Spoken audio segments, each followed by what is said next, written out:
Hey guys, it's Andrew Henderson from Nomad Capitalist. I'm in Cairo, Egypt, getting over some food poisoning, so requests for videos in front of the Sphinx sadly could not be arranged. But I wanted to talk about something today that I'm calling the Nomad Trap. And this is something that affects perhaps some people watching this video. It impacts a lot of location-independent workers, people who are running businesses while traveling the world, digital nomads, and I want to talk about why this is becoming even more important this year. So it's a new year, and if you live in or perhaps are a citizen of a Western country, it's the time when you get those taxes together and you potentially send in a big check. And there are some folks who are living the location independent lifestyle who aren't living in their home country and wrongfully assume that they don't have to pay tax. Now, we've all heard about the United States, which requires citizens to pay tax no matter where they live in the world as long as they hold a U.S. passport. There are obviously ways through offshore companies and setting up residencies and spending a certain amount of time outside of the U.S. that you can avoid that and potentially even eliminate your tax.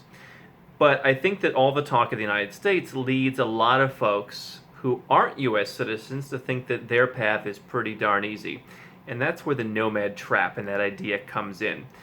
Right now, you've got a lot of other Western countries that are cracking down more than ever, both explicitly and implicitly, on people who are citizens of their country, who were residents of their country, and who left to go explore the world while making a living. I mainly work with folks from English-speaking countries, so Australia, Canada, New Zealand, Ireland, etc.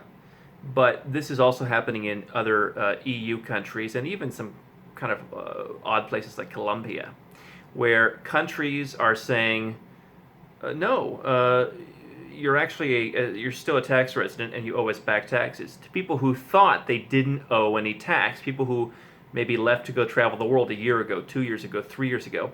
And what these folks are finding out more and more is that there's more requirements than just leaving your home country to avoid paying tax. And so one of the big things that I'm seeing with some of the court rulings in some of these countries, Australia is one, is the court is saying, well, where do you live? Do you have a residence somewhere? Do you have a home somewhere? Do you have an apartment lease? Do you have some connection to another country? And there have been cases where folks, no, I don't have a connection to another country. I'm just bebopping around. I spend my life in hotels. I live out of a suitcase. I'm at co-working spaces, etc. And the government actually said, well, then you're really an Australian resident or you're really a Canadian resident. And, let's go back how many years and figure out how much you owe. And for some of those folks, it was pretty devastating. So one of the things that you need to take into consideration when you are a nomadic worker or nomadic business owner is, where is my residence? Where is my quote-unquote center of life? Where do I live? I think that it's becoming increasingly important for banks, for tax compliance, for a number of other reasons to have a place where you live. Even if you don't live there all the time, find a tax-friendly country or a tax-neutral country where you can go and hang your hat, and that's where you live. That's where your affairs are managed. That's where stuff happens. I'm not saying to spend your entire year there. I'm also saying maybe you want to spend more than one day a year there. So a lot of the tricks and the cute little tricks that have worked over the years, such as, just saying you live in Panama but you've never been to Panama, that doesn't work anymore. Simply leaving your home country doesn't necessarily work anymore. Now, in some countries it does. There are still countries that are relatively easy to deal with. But Australia, Canada, again, they're not so friendly. The U.S., of course, is very difficult. You've also got countries like Norway, where unless you've got a pretty good reason, they're going to tax you for 3 years after you leave Norway. You've got other countries in Europe that are becoming more and more difficult. They want to know where you're going. You've also got countries in Europe that are increasingly asking you to report, foreign incomes and things like that. Poland is one country where you can never actually formally become tax resident. You merely have to build a case. And if they ever audit you, could be 5 years down the line, you'll say, well, I don't live in Poland, and they'll say, prove it. And then the burden of proof is on you. So the nomad trap is something where I think a lot of non-US citizen nomads were simply leaving their home country with no forms to fill out, with nothing to do, and saying, well, I'm not living there, so I don't have to pay tax. Not true. At the very least, you need to fill out the forms to become tax non-resident. The tax authority in your country has those forms. Really, to get some kind of determination letter from that country would be best. Actually, a letter saying, okay, we got your form, we agree, you're no longer living here, etc., etc. But also to, likely, I think the trend is going to be that countries are going to force you to establish a residence overseas.